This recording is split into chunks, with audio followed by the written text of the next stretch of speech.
नमस्कार, मैं हूं आपकी दोस्त रेणुका। आप सुन रहे हैं अनमोल कहानियाँ, जहां मैं लेकर आती हूं चुन चुन कर कहानियाँ जो आपका ज्ञान और कल्पनाशीलता बढ़ाने के साथ मनोरंजन भी कराए।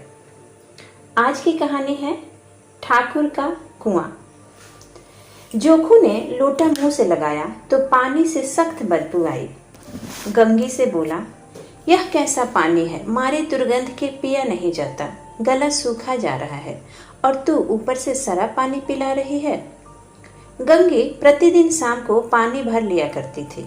कुआं दूर था, बार बार आना जाना मुश्किल था। कल वह पानी लाई तो उसमें बदबू बिल्कुल नहीं थी। आज पानी में बदबू कैसी? लोटा नाक से लगाया तो सचमुच बदबू थी। जरूर कोई जानवर कुएं में गिरकर मर गया होगा, मगर दूसरा पानी आवे कहाँ से? ठाकुर के कुएं पर कौन चढ़ने देगा? दूर से ही लोग डांटेंगे। साहू का कुआं गांव के उस सिरे पे है, लेकिन वहां भी कौन पानी भरने देगा? चौथा कुआं गांव में नहीं है। जोखू कई दिनों से बीमार था। कुछ देर तो प्यास रोके चुप पड़ा रहा, फिर बोला, अब तो मारे प्यास के रहा नहीं जाता, ला इसी पानी को दे, नाक बंद करके थोड़ा पी लूं। लेकिन गंगी ने पानी नहीं दिया। वह इतना तो जानती थी कि खराब पानी पीने से बीमारी और बढ़ जाएगी, लेकिन वह यह नहीं जानती थी कि पानी को उबाल देने से उसकी खराबी जाती रहती है। बोली, इस पानी को कैसे पियोगे? न जाने कौन सा जानवर मरा पड़ा है, मैं दूसरे कुएं से पानी ला देती हूँ। यह सुनकर जोखू ने उसकी तरह आश्चर्य से देखा और बोला, दूसरा पानी कहाँ से लाएगी? गंगी बोली, ठाकुर और साहू के दो कुएं तो हैं, क्या वे एक लोटा पानी भी नहीं भरने देंगे? जोखू बोला, हाथ पांव तुड़वाने का इरादा है क्या? चुपचाप बैठी रह, ब्राह्मण देवता आशीर्वाद देंगे, ठाकुर लाठी मारेंगे, साहू जी 1 के 5 लेंगे। गरीबों का दर्द कौन समझता है? अगर हम मर भी जाते हैं तो कोई द्वार पर झांकने तक नहीं आएगा। कंधा देना तो दूर की बात है, क्या ऐसे लोग कुएं से पानी भरने देंगे? इन शब्दों में कड़वा सत्य था। गंगी क्या जवाब देती?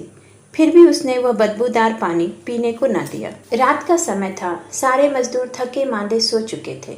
ठाकुर के दरवाजे पर 10-5 बेफिक्रे जमा थे। मैदानी बहादुरी का न तो अब जमाना रहा है न मौका। कानूनी बहादुरी की बातें हो रही थी। कितनी होशियारी से ठाकुर ने थानेदार को एक खास मुकदमे में रिश्वत दी थी और साफ निकल गए। कितनी अक्लमंदी से एक मार्के में मुकदमे की नकल ले आए। नाजिर और मोहतमिम सभी कहते थे नकल नहीं मिल सकती, कोई 50 मांगता, कोई 100। यहाँ बेपैसे कौड़ी नकल उड़ाती। काम करने का ढंग चाहिए। इसी समय गंगी कुएं में पानी लेने पहुंची। कुप्पी की धुंधली रोशनी कुएं पर पड़ रही थी। गंगी जगत की यार में बैठी मौके का इंतजार करने लगी। इस कुएं का पानी सारा गांव पीता है, किसी के लिए रोक नहीं, सिर्फ ये बदनसीब नहीं भर सकते। गंगी का विद्रोही दिल रिवाजी पाबंदियों और मजबूरियों पर चोट करने लगा। हम क्यों नीचे हैं और ये लोग क्यों ऊंचे हैं? इसलिए कि ये लोग गले में तागा डाल देते हैं। यहाँ तो जितने हैं एक से एक छठे हैं। चोरी ये करे, जाल फरेब ये करे, झूठे मुकदमे ये करे। अभी इस ठाकुर ने तो उस दिन बेचारे गरेरिये की एक भेड़ चुरा ली थी और बाद में मारकर खा गया। इन्हीं पंडित जी के घरों में 12 मास जुआ होता है। यही साहू जी तो घी में तेल मिलाकर बेचते हैं। कमा करा लेते हैं, मजदूरी देते नानी मरती है। किस बात में हैं हमसे ऊंचे? हाँ, मुंह में जरूर हमसे ऊंचे हैं। हम गली गली चिल्लाते नहीं कि हम ऊंचे हैं, हम ऊंचे। कभी गांव में आ जाती हूँ तो रस भरी आंखों से देखने लगते हैं, जैसे सबकी छाती पर सांप लौटने लगता है, लेकिन घमंड यह कि हम ऊंचे हैं। गंगी इन्हीं विचारों में खोई हुई थी कि तभी कुएं पर किसी के आने की आहट हुई। गंगी का दिल धड़कने लगा, कहीं देख ले तो गजब हो जाए। उसने जल्दी से घड़ा और रस्सी उठा ली और चुपचाप झुककर चलती हुई एक पेड़ के अंधेरे साए में जा खड़ी हुई। कब इन लोगों को दया आती है किसी पर? बेचारे मंगू को इतना मारा कि महीनों तक लहू थूकता रहा, इसलिए कि उसने बेगार न दी थी। उस पर ये लोग ऊंचे बनते हैं। तभी उसने देखा कि कुएं पर 2 स्त्रियां पानी भरने आ रही हैं। दोनों आपस में बातें कर रही थी। पहली, खाना खाने चले और हुक्म हुआ कि ताज़ा पानी भर लाओ, घरे के लिए पैसे नहीं है। दूसरी, हम लोगों को आराम से बैठे देखकर जैसे मर्दों को जलन होती है। पहली, हाँ, यह तो ना हुआ कि कलसिया उठाकर भर लाते, बस हुक्म चला दिया कि ताज़ा पानी लाओ, जैसे हम लौंडिया ही तो हैं। दूसरी, लौंडिया नहीं तो और क्या हो तुम? रोटी कपड़ा नहीं पाती, 10-5 रुपये छीन झपट कर ले ही लेती हूँ, और लौंडिया कैसी होती है? पहली, मत ले जाओ दीदी, छिन भर आराम करने को जी तरस कर रह जाता है। इतना काम किसी दूसरे के घर कर देती तो इससे कहीं आराम से रहती। ऊपर से वह एहसान मानता। यहाँ काम करते करते जाओ, लेकिन किसी का मुंह ही नहीं सीधा होता। जब दोनों स्त्रियां पानी भरकर चली गई तो गंगी वृक्ष की छाया से निकली और कुएं के जगत के पास आई। बेफिक्रे चले गए थे। ठाकुर भी दरवाजा बंद कर आंगन में सोने जा रहे थे। गंगी ने क्षणिक सुख की सांस ली। किसी तरह मैदान तो साफ हुआ।